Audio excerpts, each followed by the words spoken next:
Dans les derniers jours, dit Dieu, je répandrai de mon esprit sur tous. Vos fils et vos filles parleront en prophètes. Vos jeunes gens auront des visions et vos vieillards auront des rêves. Oui, sur mes serviteurs et sur mes servantes en ces jours-là, je répandrai de mon esprit et ils parleront en prophètes. Chers amis, frères et sœurs, vous qui assistez à ce culte, venir au culte, c'est une manière de se laisser inspirer par le rêve d'un monde différent, renouvelé, régénéré. C'est une manière de parler en prophète. Je vous invite à prier. Seigneur, avec ta résurrection, nous avons reçu ton invitation à nous tourner vers l'espérance. Avec ta résurrection, nous avons reçu le souffle d'une vie nouvelle. Depuis ta résurrection, nous sommes portés par le rêve d'un monde nouveau. Depuis ta résurrection, nous voulons laisser ce qui est mort en nous et nous tourner vers la vie. En toi, nous voulons nous saisir de notre propre vie, la saisir à pleine main. Nous ne voulons plus fouiller le passé, nous laisser dominer par lui. Il est tombé en terre hier, il est mort. Nous nous souvenons de la femme de Lot figée en statue de sel pour un regard en arrière. Aujourd'hui, nous le croyons, le royaume est à l'œuvre, ici et maintenant. Et il nous ouvre un chemin de vie renouvelé. Aujourd'hui, nous en avons la conviction, le royaume est devant nous. Amen.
Dans le livre du prophète Ésaïe, au chapitre 2. Un jour viendra où la montagne de la maison du Seigneur sera fermement établie au sommet des montagnes et se dressera au-dessus des collines. Alors tous les peuples afflueront vers elle. Des foules nombreuses s'y rendront et diront : En route, montons à la montagne du Seigneur, à la maison de Dieu de Jacob. Il nous enseignera ce qu'il attend de nous et nous suivrons ses chemins. En effet, c'est de Sion que vient l'enseignement du Seigneur. C'est de Jérusalem que nous parvient sa parole. Il rendra son jugement entre les pays. Il sera un arbitre pour les peuples puissants. Avec leurs épées, ils forgeront des socs de charrues, et avec leurs lances, ils feront des faucilles. On ne lèvera plus l'épée, un pays contre l'autre, on ne s'exercera plus à la guerre. Vous, les descendants de Jacob, en route, marchons dans la lumière du Seigneur. Seigneur, nous sommes portés par l'espérance de ton règne, d'un monde réconcilié autour de ta parole, d'un monde de liberté, de paix et de justice. Ouvre nos yeux et dans ta grâce, transforme-nous. Ce monde que nous attendons, nous aimerions le préparer dans notre pays, notre ville, notre rue, notre maison. Ouvre nos yeux et dans ta grâce, transforme-nous. Seigneur, tu sais que les divisions règnent dans notre peuple. Nous avons besoin du pouvoir de guérison de l'Évangile. Nous voyons ce qui nous sépare et ne voyons pas ce qui nous rassemble. Fais de nous des bâtisseurs de l'unité. Fais-nous aimer le respect mutuel. Ouvre nos yeux et dans ta grâce, transforme-nous. Seigneur, notre pays est déchiré par la peur de l'avenir. Nous avons besoin de la puissance de guérison pour prendre soin les uns des autres. Fais de nous des agents du changement non violent. Fais-nous aimer la paix et la justice. Ouvre nos yeux et dans ta grâce, transforme-nous. Seigneur, ceux qui sont au pouvoir et gouvernent notre pays ont terriblement besoin de sagesse et d'intégrité pour que le pouvoir que nous leur avons confié soit uniquement consacré pour le bien de tous et non pour la gloire de quelques-uns. Ouvre nos yeux et dans ta grâce, transforme-nous.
Ainsi parle le Seigneur. Joie pour les humbles, Dieu vous destine son royaume. Joie pour ceux qui pleurent, Dieu vous apporte consolation. Joie pour les non-violents, Dieu vous confie la possession du monde.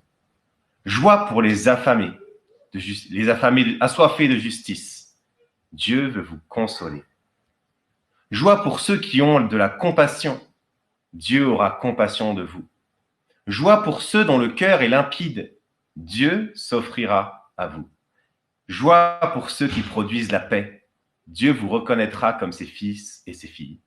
Joie pour ceux qui subissent la persécution à cause de la justice, Dieu vous destine son royaume.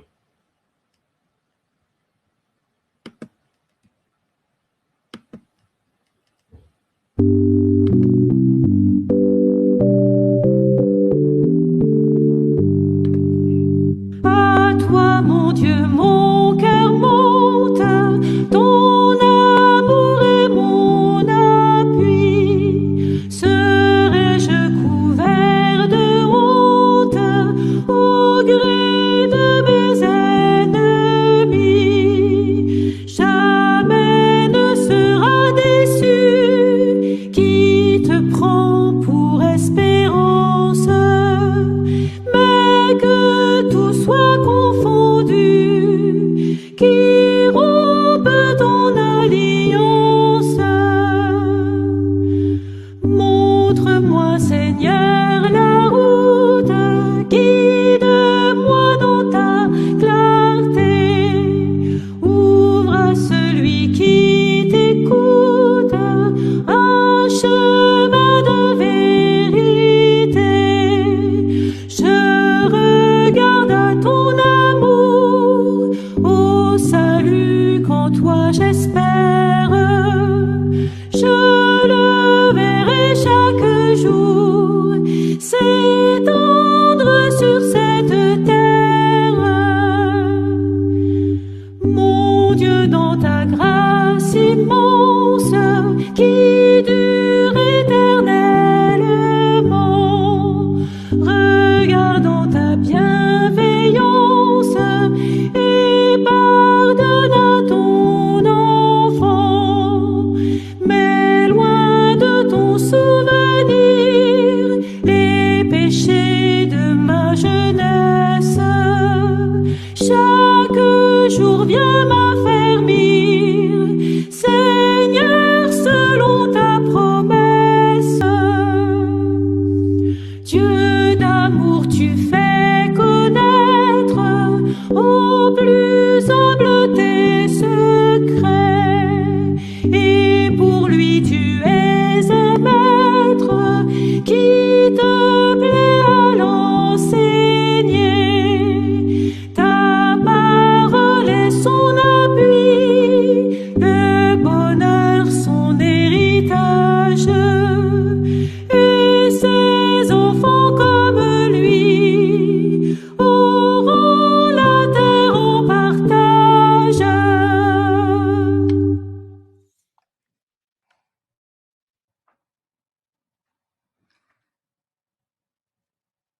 Comme votre foi en lui est faible. Ne vous inquiétez donc pas en disant « Qu'allons-nous manger? Qu'allons-nous boire? Ou qu'allons-nous mettre pour nous habiller ?» Ce sont les païens qui recherchent sans arrêt tout cela. Mais votre Père, qui est aux cieux, sait que vous en avez besoin. Cherchez d'abord le règne de Dieu et sa justice, et Dieu vous accordera aussi tout le reste. Ne vous inquiétez donc pas du lendemain, car le lendemain s'inquiétera de lui-même. À chaque jour suffit sa peine.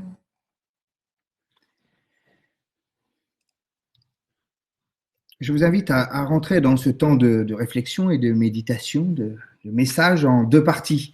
Une première partie qui sera suivie par un terme d'échange où vous pourrez partager dans le chat ce que je vais dire va vous donner à penser, et puis une deuxième partie aussi qui va dire peut-être plus le fond de ce que je pense. Mais en tout cas, dans ces deux parties, l'idée que nous avons retenue pour cette semaine est essayer de rêver un monde régénéré.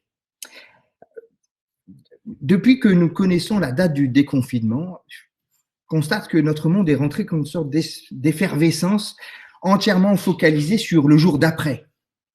Combien d'émissions, combien d'articles, etc. Sur tout le monde y va, quel monde pour demain, d'essayer d'imaginer le monde de demain. Je n'ai pas pu résister à la tentation de détourner un album des aventures de Lucky Luke. Vous savez, les rivaux de Painful Gulch. Painful Gulch, c'est le ravin douloureux en français, une sorte d'allusion au psaume 23. Et dans cet album de Lucky Luke, on voit s'affronter dans une guerre fratricide les Otimims et les O'Hara. Et je trouvais que nous sommes en train de revivre la guerre des optimistes et des pessimistes, entre ceux qui imaginent construire un monde meilleur et ceux qui pensent que tout va recommencer, parce que l'humanité n'apprend jamais de ses erreurs. Vous voyez, Et on les entend s'affronter. Alors, au moment, nous, de prendre la parole à notre tour, en tant que chrétiens, pardonnez-moi si je vais être provocateur, permettez-moi de mettre les pieds dans le plat et de vous parler franchement. Et de poser la question, d'où parlons-nous en tant que chrétiens? Quelle est notre source pour prendre la parole dans ce débat d'imaginer un monde meilleur? Est-ce que c'est nos peurs, nos fantasmes, nos colères, nos ressentiments, nos illusions? Est-ce qu'on parle à partir de ce dont nous ressentons comme nos besoins, nos inquiétudes pour demain? Est-ce que nous visons le bien, le mieux, le meilleur des mondes possibles, comme disait Leibniz? Bien sûr, c'est ce que nous faisons.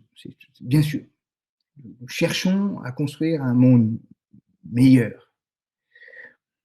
Mais est-il besoin d'être chrétien pour ça? Est-ce que Jésus n'a pas raison quand il dit « Les païens ne recherchent-ils pas sans arrêt tout cela ?» Et pourtant, quels sont les appels pressants portés par les chrétiens? Qu'est-ce qu'on entend? Moi, j'entends un appel à la décroissance et à la sobriété. Apprenons à être sobres. Un appel à s'occuper des pauvres, des exclus, des oubliés. Un appel à annuler la dette. J'ai entendu ça souvent dans la bouche des chrétiens, du pape, ou de François Claveroli, du président de la Fédération protestante de France, etc. J'entends aussi un appel à un cessez-le-feu général. J'entends des appels à revaloriser les petits salaires des infirmières notamment, ou des aides-soignantes, des gens comme ça. J'entends un appel à mettre de l'argent dans notre système de santé, dans l'éducation, etc. Et tout cela nous paraît effectivement très juste, très bien, très vertueux d'ailleurs, mais pour tout dire assez plat et parfaitement conformiste. C'est ce que j'appelle jouer sagement le rôle qui nous a été assigné par les autorités et les prescripteurs du bien. Nous laissons le monde nous dicter notre feuille de route et nous répondons bien sagement, ça les chrétiens sont bien sages, au cahier des charges qui est attendu de nous. Au fond, nous disons ce que tout le monde attend que nous disions.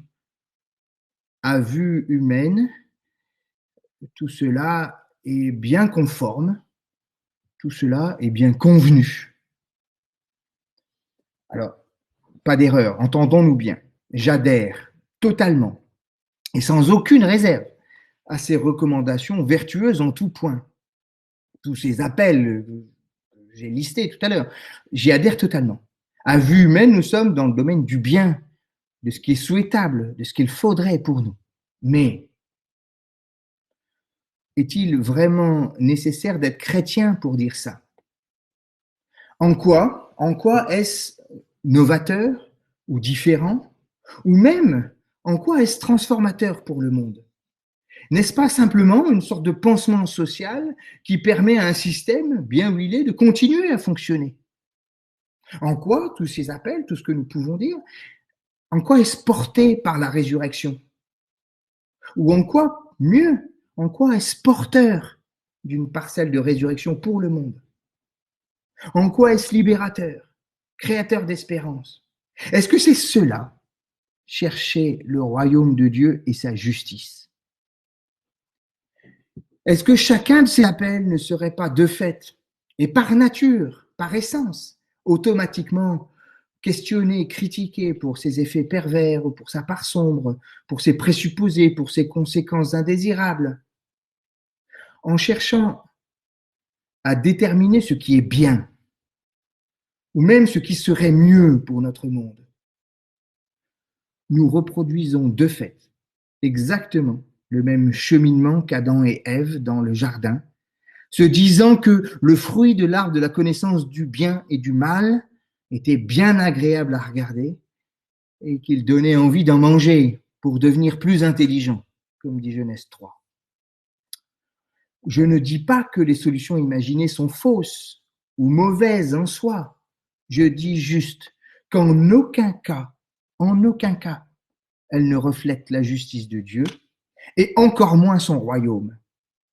C'est-à-dire ce moment où le monde correspond à son projet et où il y a coïncidence entre les deux.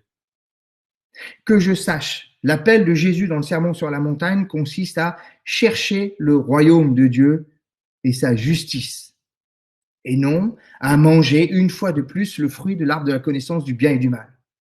Laissons cela à ceux qui veulent imaginer un monde meilleur, et nous, chrétiens, concentrons-nous à chercher un monde nouveau, radicalement nouveau.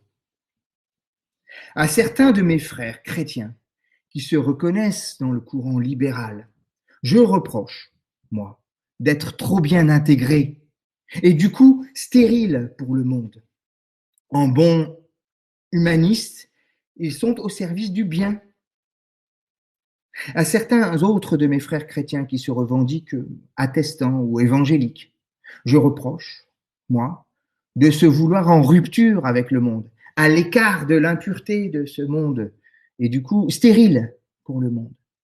À tous, je pose la question, en quoi pourrions-nous être porteurs du royaume qui vient, radicalement libérateur des idéologies, des paralysies actuelles, tout en étant au cœur du monde? En quoi pourrions-nous être porteurs, ferments de régénération? C'est le synonyme que je proposais la semaine dernière pour dire la résurrection, la régénération, une seconde génération. Pas seulement porteurs de bonne morale et de vertu. C'est une question personnelle pour chacun d'entre nous. Que faisons-nous? En quoi puis-je être, moi, porteur de résurrection aujourd'hui? C'est aussi une question sociétale pour les chrétiens. Quelle parole, quelle action des chrétiens serait porteuse de cette transformation, de cette libération de la société? Alors voilà, je reste là avec cette question. Et je vous laisse réfléchir un moment. On va écouter un morceau de musique avant d'entamer un échange entre nous par le chat, etc. Je vous laisse dire ça, réfléchir à cette question.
Alors, je ne sais pas où est mon comparse Émile, mais il va pas tarder. Il va venir. Ah ben voilà, Émile. Donc, voyez la question provocatrice. Je veux dire, est-ce qu'on pourrait sortir de la bonne vertu, la morale du bien, pour aller chercher le royaume de Dieu et sa justice et en être porteur? Voilà. Et alors, ça, je savais que c'était provocateur.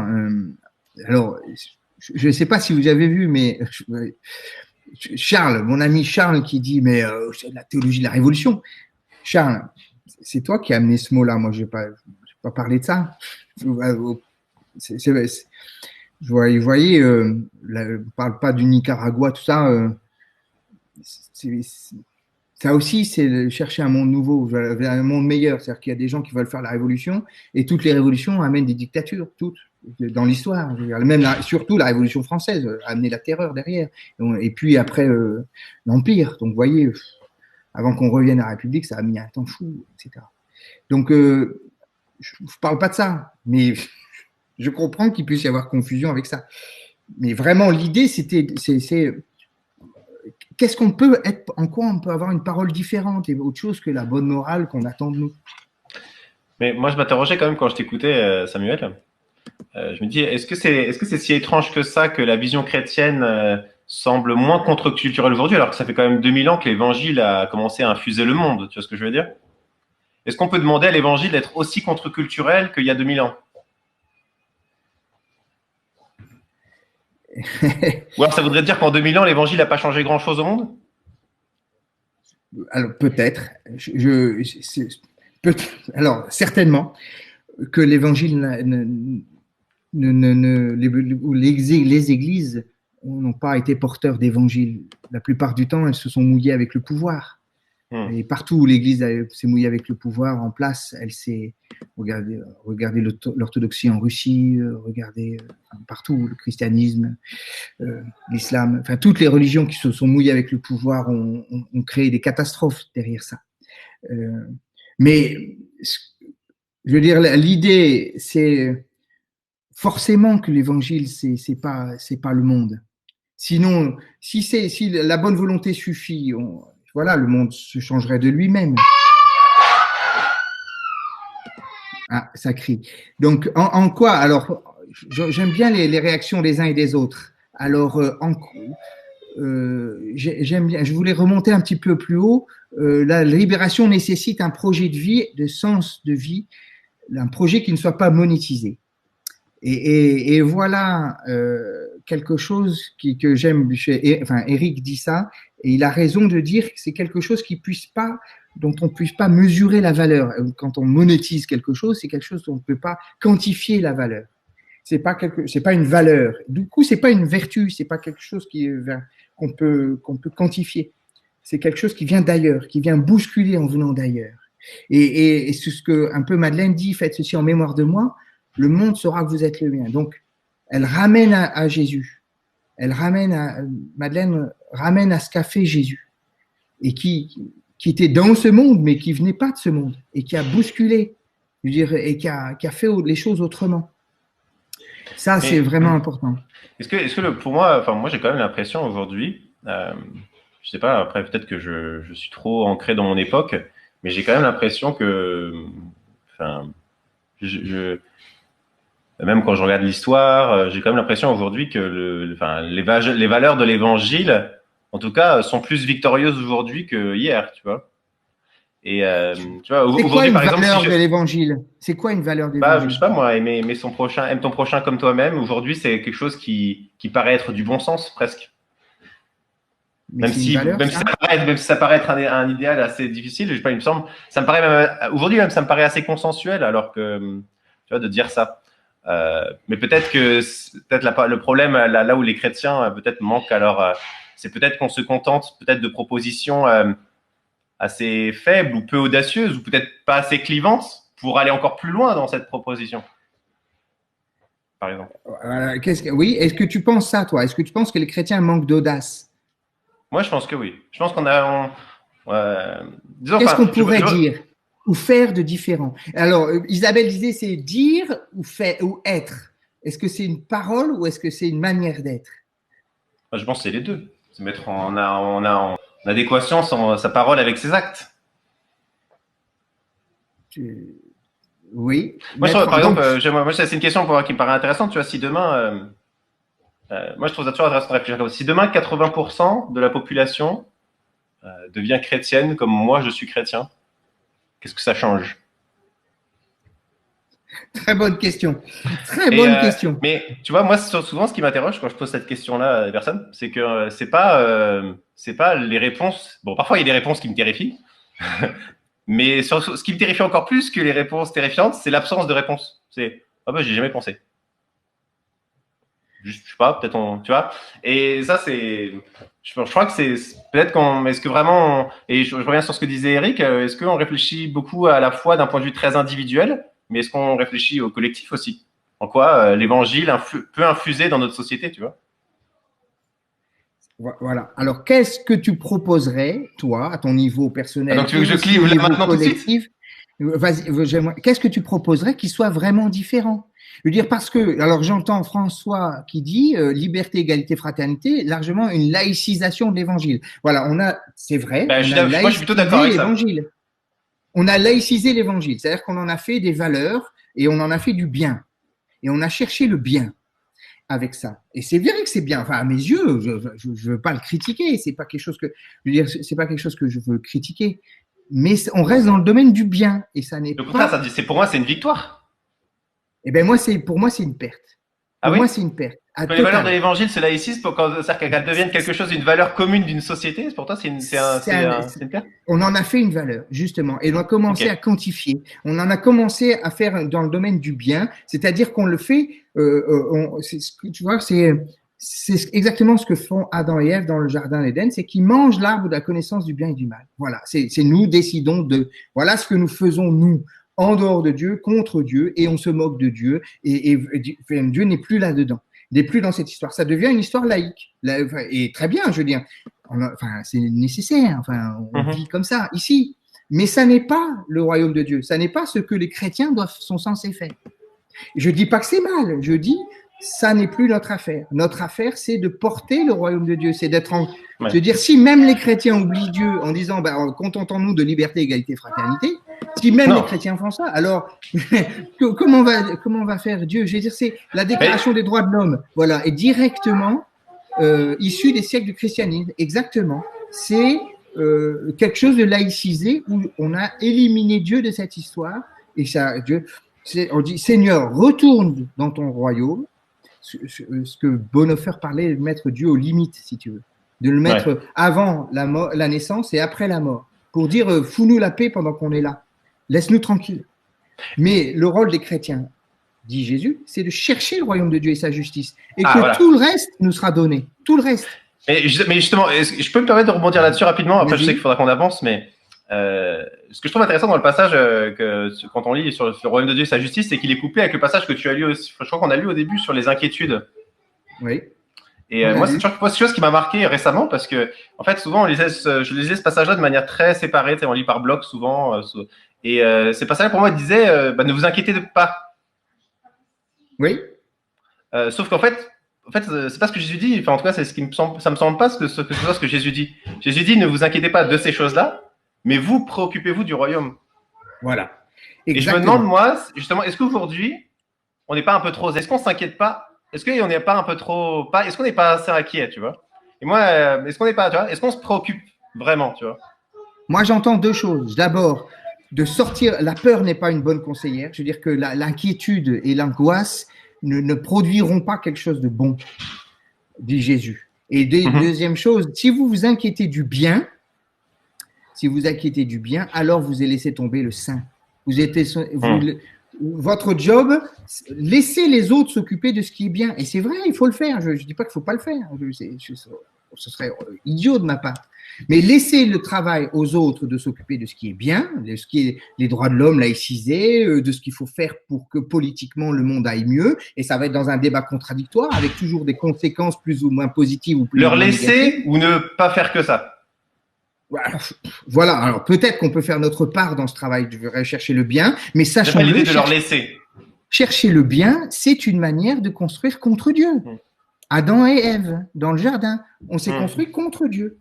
On a choisi de prendre le bien et de nous, d'être comme Dieu et de décider ce qui est le bien. Et ce que Jésus dit, c'est laissez ça aux autres, les païens le font, mais vous, cherchez le royaume de Dieu. C'est ça. Vous cherchez le royaume de Dieu. Eh bien, je vous propose de continuer. Cherchons le royaume de Dieu. On va lire 2 petites paraboles, toujours dans l'évangile de Matthieu, chapitre 13. Et c'est Anne-Laure qui nous lit ces paraboles. Matthieu 13. Jésus leur raconta une autre parabole. Le royaume des cieux ressemble à quelqu'un qui avait semé de la bonne semence dans son champ. Une nuit, pendant que tout le monde dormait, son ennemi vint semer de la mauvaise herbe parmi le blé et s'en alla. Lorsque l'herbe poussa et que les épis se formèrent, la mauvaise herbe apparut aussi. Les serviteurs du maître de maison vinrent lui dire : « Maître, n'as-tu pas semé de la bonne semence dans ton champ ? D'où vient donc cette mauvaise herbe ? » Il leur répondit : « C'est un ennemi qui a fait cela. » Les serviteurs lui demandèrent : « Veux-tu que nous allions enlever la mauvaise herbe ? » « Non, répondit-il, car en l'enlevant, vous risqueriez d'arracher aussi le blé. Laissez-les pousser ensemble jusqu'à la moisson, et à ce moment-là, je dirai au moissonneur : enlevez d'abord la mauvaise herbe et liez-la en botte pour la brûler. Puis vous rentrerez le blé dans mon grenier. » Jésus leur raconta une autre parabole. Le royaume des cieux est comme une graine de moutarde qu'on prend et qu'on sème dans son champ. C'est la plus petite de toutes les graines. Mais quand elle a poussé, c'est la plus grande de toutes les plantes du jardin. Elle devient un arbre, de sorte que les oiseaux viennent faire leur nid dans ses branches.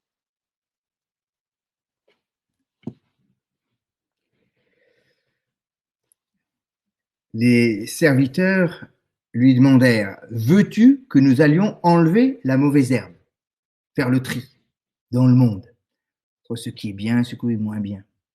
Ah, ça, c'est une posture que nous connaissons bien. Commencer par dénoncer, pointer du doigt, désigner les coupables, toujours les autres d'ailleurs les coupables, régler les comptes. Que répond Jésus ? Surtout pas, répondit-il, car en l'enlevant, vous risqueriez d'arracher aussi un épi de blé. Voilà ce que je pense. Chers amis, pour devenir porteur d'évangile, il faut commencer à arrêter de jouer les moralistes. Pourquoi nous laissons-nous fasciner par la mauvaise herbe qui pousse en même temps que le blé ? Si je comprends bien la parabole racontée par Jésus, notre travail n'est pas de jouer les justiciers, les redresseurs de tort, les dénonciateurs du malin, mais de prendre soin du bon grain que le Seigneur a lui-même planté dans son champ. Il n'est pas dit que la mauvaise herbe va étouffer le bon grain. Il est dit qu'il est inévitable que les deux poussent en même temps. En vérité, Jésus nous appelle au mélange total du bon grain de la grâce, de notre foi, avec la mauvaise herbe inévitablement, qu'il y a dans notre vie psychologique, personnelle, familiale, communautaire, politique. Quand tout le monde pousse et cherche à séparer les domaines, Dieu nous appelle au contraire à les mélanger avec ardeur et détermination. Voilà la régénération dont je parle. Si vous séparez les deux, ou vous vous concentrez uniquement à l'un, qui est choisir le bien, chercher ce qu'il y a de mieux pour le monde, il n'y aura aucune régénération, mais seulement toujours plus de la même chose, un peu plus de l'un, un peu plus de l'autre, mais à l'intérieur d'un même système. L'immobilisme est en marche et rien ne saurait l'arrêter. Je voudrais citer ici quelques mots de Jacques Ellul, d'un livre de Jacques Ellul qui vient d'être publié, un inédit, qui est L'éthique de la liberté. Jacques Ellul écrit : l'inscription, il en appelle à l'inscription, l'insertion, l'infusion de la grâce et de la liberté dans ce monde où je me trouve. Tenter de transformer son futur, inéluctable, en un avenir à imaginer, à construire. Il faut se souvenir de ce que disait Roosevelt dans sa campagne en 1932. Roosevelt disait, s'il y a une chose dont nous devons avoir peur, c'est de la peur elle-même. Si Dieu est pour nous, qui sera contre nous? Dit l'apôtre Paul en Romains 8. Alors, voilà les premiers fruits du royaume que nous pouvons mettre dans le monde. Le courage d'être, dit Paul Tillich. Le courage d'être. Voilà, je vais affronter la peur et je vais la regarder en face et la traverser. Du coup, la certaine confiance en soi, vous voyez, non, j'ai pas peur d'y aller, j'ai pas peur de mouiller la chemise et de dire que je suis chrétien et d'agir en chrétien dans le monde. Avec une certaine liberté individuelle là, face aux idéologies, face aux enjeux politiques, aux discussions auxquelles on assiste. Ce que Paul Ricoeur appelait la passion du possible. J'avais pris cette expression-là la semaine dernière. La passion du possible. Vous savez, quand à vue humaine, tout cela est hors d'atteinte, trop difficile, il s'agit, là encore je vais vous provoquer, il s'agit de croire au miracle, pas au merveilleux. Charles n'ait pas peur, ni à la pensée magique, pas d'inquiétude là-dessus. Il s'agit de croire au miracle, c'est-à-dire à l'irruption du royaume dans le monde, qui provoque une sorte de mise en route, un départ vers l'avant. Vous savez, comme l'appel de Dieu à Abraham en Genèse 12, va, quitte ton pays, la maison de ton père, va vers toi, va pour toi, vers le pays que je te montrerai. C'est exactement ce que dit l'apôtre Paul en Philippiens 3. Oubliant ce qui est en arrière, me portant vers ce qui est en avant, je cours vers le but. Voyez, oubliant ce qui est en arrière, me portant vers ce qui est en avant, je cours vers le but. Forcément, ce mouvement se fait contre nous, contre le monde, donc contre nous qui sommes dans le monde. Il nous bouscule, il nous dérange. Faire venir le royaume de Dieu, forcément, ça va nous déranger, dans notre nature, dans notre raison. La croix est un scandale pour les Juifs, comme une folie pour les Grecs. Comment pourrait-il en être autrement? Si l'Évangile ne faisait que nous pousser dans notre pente naturelle, nous n'en aurions pas besoin. Notre bonne volonté suffirait. L'Évangile nous amène toujours au-delà de ce qui est possible normalement, naturellement, par nos propres efforts, notre travail ou notre volonté. Là encore, entendons-nous bien, je ne parle pas de gestes extraordinaires, de manifestations de puissance. Je parle encore moins d'une religion bling-bling qui veut en mettre plein la vue. Prenez les paraboles de Jésus et vous vous inspirerez de ce à quoi ressemble le royaume de Dieu. Une petite graine insignifiante, un petit commencement invisible qui change le monde.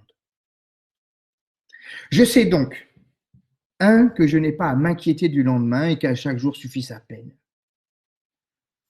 Je sais aussi que la mauvaise herbe n'aura jamais le dessus sur le bon grain que Dieu a planté. Je sais enfin que par la foi, j'ai déjà un pied dans le royaume. En communion avec Dieu, j'ai déjà un pied dans le royaume. Je suis dans le déjà là du royaume, depuis la résurrection, depuis Pâques. Il s'agit donc pour nous d'entretenir ce lien, cette communion avec Dieu. Cette présence de Dieu dans le monde passe par nous et uniquement par nous. Si les chrétiens ne le font pas, s'ils laissent les valeurs laïcisées, alors il n'y a plus rien du royaume qui vient. Voyez, ce que disent ces paraboles, c'est que au fond, dans le monde, rien ni personne n'est mauvais ou impur en soi, comme dit Romains 14. C'est à nous qu'il revient de faire entrer les êtres et les choses dans l'univers de la grâce et de la régénération offerte en Christ. Ces personnes et ces choses n'y sont pas par elles-mêmes. Nous devons les y emmener avec nous. Nous devons les sanctifier en assurant la présence de Dieu au cœur du monde. Je parle ici de l'argent, je parle ici de la science, je parle ici du pouvoir politique. Ce n'est pas l'intention qui est dans nos cœurs qui compte. Ce n'est pas l'usage que nous faisons de toutes ces choses qui les sanctifie, mais bien ce que Dieu en fait. C'est Dieu seul qui les rend saints. Lui seul sanctifie le temps, les êtres, les choses, l'argent, la science, le pouvoir, la politique. N'y voyez absolument pas une sorte de théologie naturelle panthéiste qui imagine que le monde entier serait sacré. C'est bien l'action et la prière des chrétiens qui portent le monde sous la puissance de régénération qui vient de Pâques, en présentant le monde à Dieu et en amenant Dieu dans le monde. Là où tout le monde parle de la contagion du mal et de la violence, nous, chrétiens, nous pouvons opposer la contagion de la sainteté et de la présence de Dieu. C'est à nous qu'il appartient de le faire. C'est notre mission et si nous ne le faisons pas, personne ne le fera pour nous. En ce sens, je veux prendre un exemple. La communion fraternelle créée lors de la Sainte Seine. Ça pourrait être un magnifique exemple de cette sanctification des personnes que nous sommes, qui nous approchons de la table, du temps mis à part, ce moment de la Sainte Seine, et des objets, pain et le vin, par la communion avec le Christ présent. Cela ne naît pas de la sainteté en soi du pain et du vin, ou des personnes qui, après introspection et confession du péché, s'approcheraient en étant propres de la table. Pas du tout. On arrive avec ce qu'on est, avec notre péché, avec nos difficultés, notre misère et nos désespérances. Tout cela vient devant Dieu, en communion avec Dieu, et c'est parce que Dieu lui-même s'approche et se fait proche que nous sommes sanctifiés en communion. Parce que la présence de Dieu est incompatible avec le péché et le mal. Et Dieu lui-même vient nettoyer cela. C'est la présence de Dieu qui nous sanctifie et rien d'autre. Autrement dit, tout est possible dans la présence de Dieu. Nous n'avons pas à nous demander si c'est bien ou si c'est mal, si c'est bon ou si c'est mauvais, mais seulement, nous, chrétiens, nous avons à nous demander, est-ce que Dieu est présent ici et maintenant? Et à l'appeler par la prière. Seigneur, viens. Là, voilà, moment, je décide de ce que je fais de mon argent. Je décide de ce que je fais de la politique, de mon vote. Je décide de ce que je fais de la science. L'appeler par la prière et par la lecture de la parole. Rendre Dieu présent au cœur du monde. Et puis rêver. Rêver. Parce que les rêves, les songes et les visions sont les outils privilégiés des prophètes, qui sont saisis par l'Esprit de Dieu qui les guide et les oriente. Pensez à Marie. Pensez à Marie.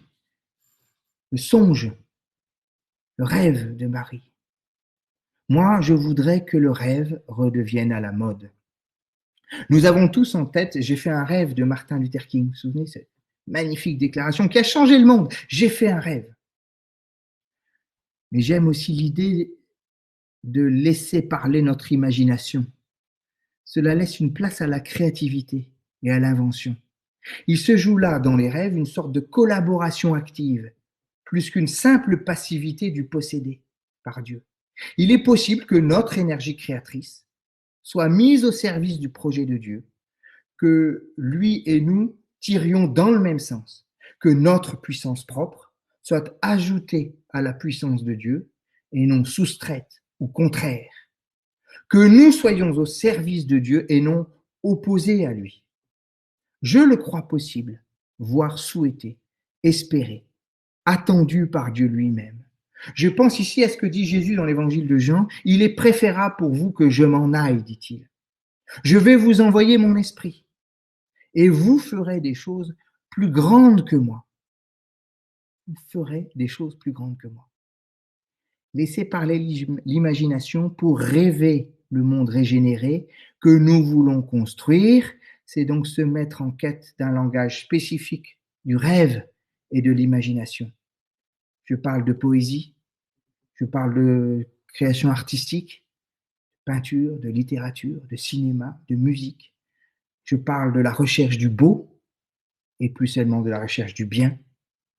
Investissons sur l'inutile, à l'image de la femme de mauvaise vie qui gaspille un parfum de grand prix. Pour reprendre un titre de Jean-Claude Guilbeault, nous pourrons ainsi sauver la beauté du monde. Voilà ce que je crois. Amen.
Donne-nous, Seigneur, ton esprit de sagesse et d'intelligence, pour que nous décernions les crises graves des remous de surface, les détresses profondes des ennuis passagers, les véritables injustices et le juste prix à payer.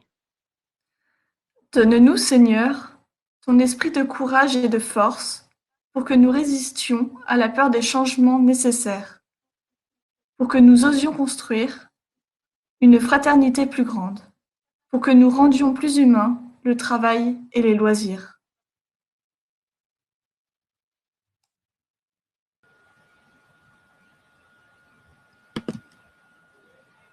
Donne-nous, Seigneur, ton esprit d'espérance, pour que la fatigue, le doute n'entravent pas notre espérance, pour que nos yeux décèlent les plus petites lueurs de beau, de vie, pour que nous devenions pour les autres des signes du monde nouveau.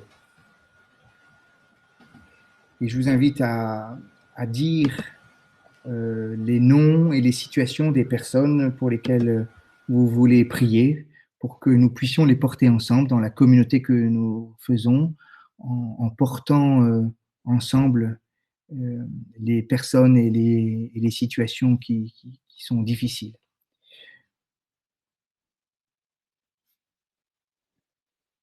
Émile, je te laisse les prières personnelles des participants, si tu veux porter ça dans la prière avec nous. Oui. Nous te remettons Claude, qui est à Lyon. On te remet Valdo, qui a été opéré du cœur et qui est atteint par le Covid-19. On te remet Martin, qui est un bébé de quelques jours, qui est hospitalisé à Nîmes. On te remet Sylvie et Stéphane, qui sont passés par le décès de leur beau-frère à travers du Covid-19. On te remet Jacques, qui est seul chez lui, qui est isolé. On te remet Kurt et Yvette, qui est notre organiste préféré. On te remet nos musiciens, donc Kurt, Isabelle, Philippe, Gilles, Claire, qui veut vivre de son violon. On te remet aussi Robert. On te remet Manuel, Mamie Anitriana à Madagascar. On te remet aussi pour Laurent, qui est dans le coma après avoir été aussi atteint du Covid-19. Pour toutes ces personnes, ensemble, liés les uns aux autres, et malgré la distance qui nous sépare, nous te disons, notre Père qui es aux cieux, que ton nom soit sanctifié, que ton règne vienne, que ta volonté soit faite sur la terre comme au ciel. Donne-nous aujourd'hui notre pain de ce jour, et pardonne nos offenses comme nous pardonnons aussi à ceux qui nous ont offensés. Et ne nous laisse pas entrer en tentation, mais délivre-nous du mal, car c'est à toi qu'appartiennent le règne, la puissance et la gloire, pour les siècles des siècles. Amen.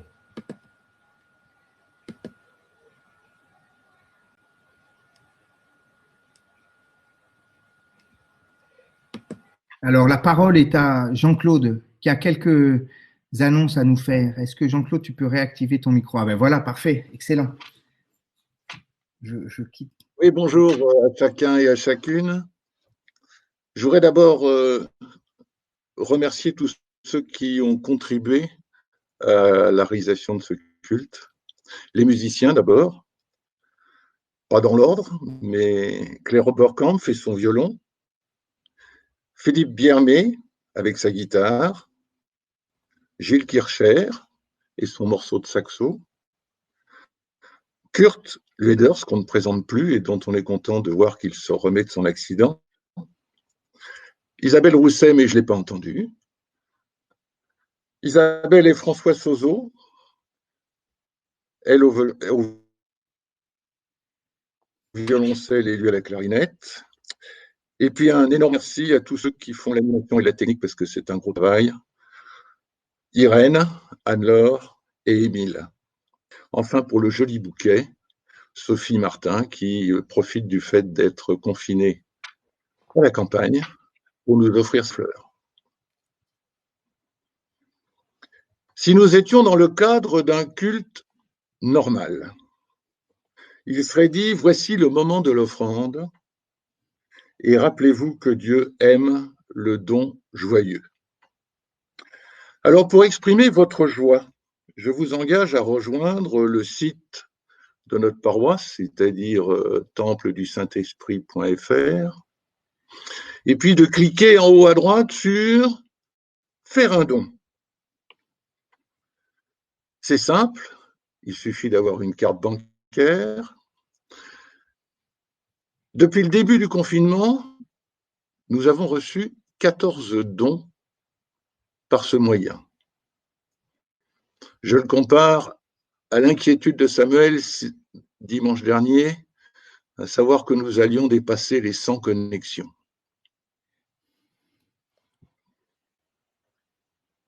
Je suis également chargé de vous dire que nous accueillerions tous les musiciens qui le souhaitent pour participer, en vidéo bien sûr, à ces cultes. Et par ailleurs, si quelqu'un qui est assez fort dans le domaine du son pouvait aider l'équipe dans la synchronisation des différents choristes, ce serait merveilleux. Et puis je sais que Claire Oberkampf a un message à passer, car elle souhaite donner des cours de violon à tous ceux qui le souhaitent. Bonjour à tous et à toutes. Pour ceux qui ne me connaissent pas, je m'appelle Claire Oberkampf. Et malheureusement, je ne suis pas avec vous ce matin parce que je joue sur un autre culte en visio. Mais je sais que vous avez pu voir ma vidéo. Donc c'est déjà très chouette grâce à la technologie. J'ai une petite annonce à vous faire. Voilà, depuis quelques temps, je suis mise à mon compte en tant que violoniste. Et dans ce cadre-là, j'ai plusieurs activités. La première, c'est de donner des concerts quand on en aura le droit. La deuxième, c'est d'animer des mariages et des festivités. Et la troisième, c'est de donner des cours de violon. Et donc, j'ai encore de l'espace pour donner des cours de violon. Alors, j'en donne pour tous les âges et pour tous les niveaux. Et puis, en classique ou pas, on peut faire un petit peu tous les styles aussi. Je m'adapte beaucoup en fait à la demande et aux envies de l'élève. Donc si vous avez envie de reprendre votre violon que vous avez laissé depuis longtemps dans votre placard, c'est le moment de s'y remettre. En plus avec le confinement, on peut avoir le temps, puisque je peux donner des cours par visio, pour commencer. Si vous avez besoin d'un professeur de soutien pour votre enfant qui est au conservatoire et qui a besoin d'être un petit peu épaulé, je suis là aussi. Je peux aussi donner des cours de solfège en soutien. Voilà. Et puis, encore une fois, si vous avez besoin d'une violoniste pour faire pleurer les mariés qui se souviennent de leur mariage toute leur vie, eh bien, vous savez à qui appeler. Voilà, donc pour me contacter, c'est le 06 15 13 90 09 et mon adresse mail oberkampfc@gmail.com. Et vous pouvez me trouver sur Facebook, Claire Oberkampf, violoniste, ça c'est ma page. Et vous pouvez me trouver sur ma chaîne YouTube, Claire Oberkampf, où vous pourrez voir d'ailleurs les vidéos que je fais en ce moment pour mes voisins confinés, dans tous les styles, justement. Voilà, et ben, je vous souhaite un très bon dimanche à tous, et à bientôt.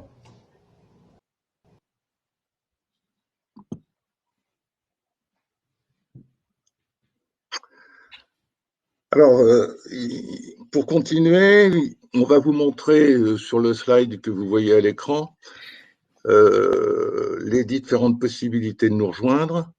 Et de toute façon, il y a une chose qui est très simple, c'est d'aller sur le site de la paroisse, que je rappelle qui est le templedusaint-esprit.fr, et où vous avez toutes les informations et le détail des événements. Je rappelle que les prochains rendez-vous sont comme toutes les semaines. Le mercredi, en fin de journée, une méditation de notre pasteur. Le vendredi, à 18h, une étude biblique interactive. Et bien entendu, dimanche prochain, le culte à 11h, comme aujourd'hui. Alors, il me reste à vous souhaiter un bon dimanche et que je souhaite que vous rendiez joyeux. Vous savez maintenant comment le faire.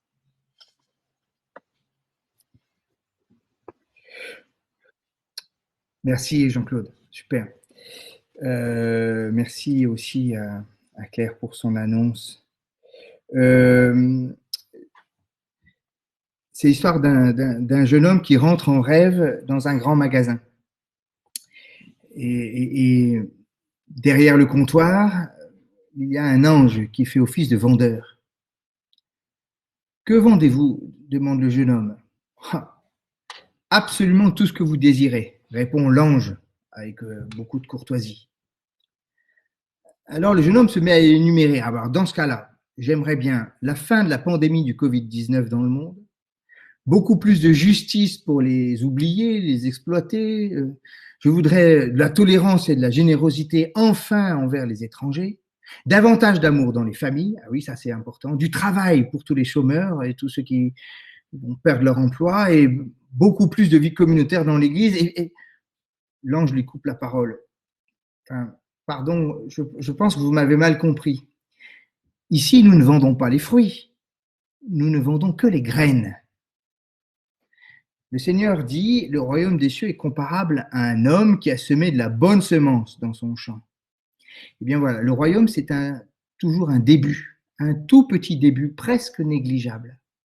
Lui-même, le Seigneur est venu sur terre comme une semence, un ferment, un germe minuscule. Et une semence, c'est toujours un miracle. Même l'arbre le plus grand naît d'une toute petite graine. Alors que votre cœur soit un jardin ensemencé par le royaume qui est déjà à l'œuvre. Et on peut chanter « Tu me veux à ton service ».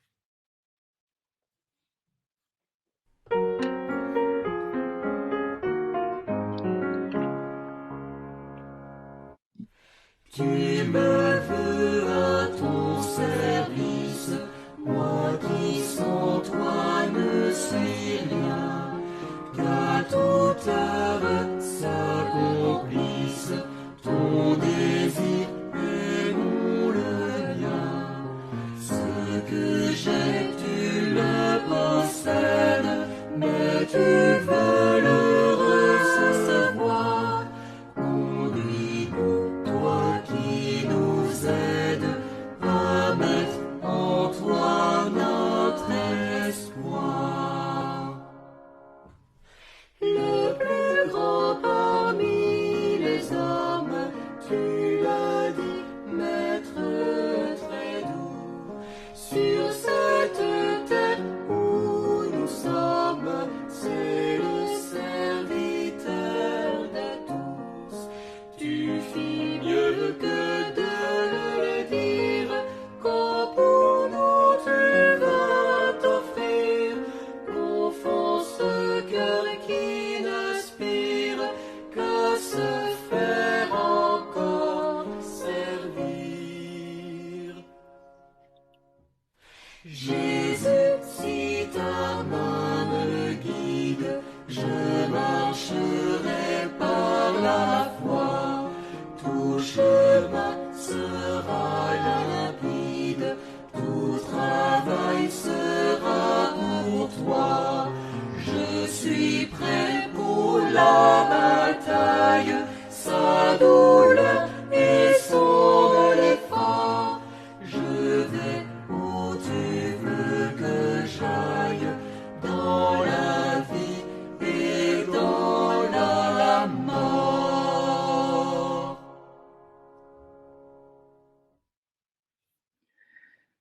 Voilà, avant de vous donner une parole de bénédiction pour clore ce culte, je voulais juste vous dire que vous pouviez rester après comme une sortie de culte normale, puis dire vous saluez les uns les autres. Et pendant ce temps, nous allons écouter un morceau que Isabelle Rousset nous a concocté sur son orgue depuis Paris, le Fidelis de Percy Whistlock.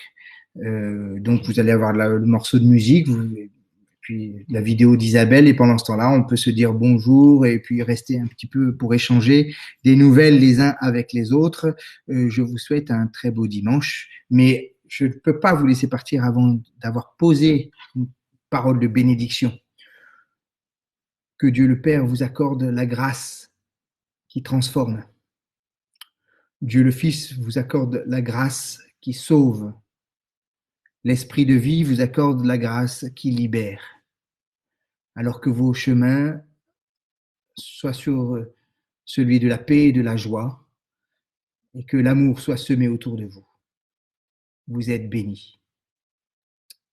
Belle journée, belle semaine. Amen.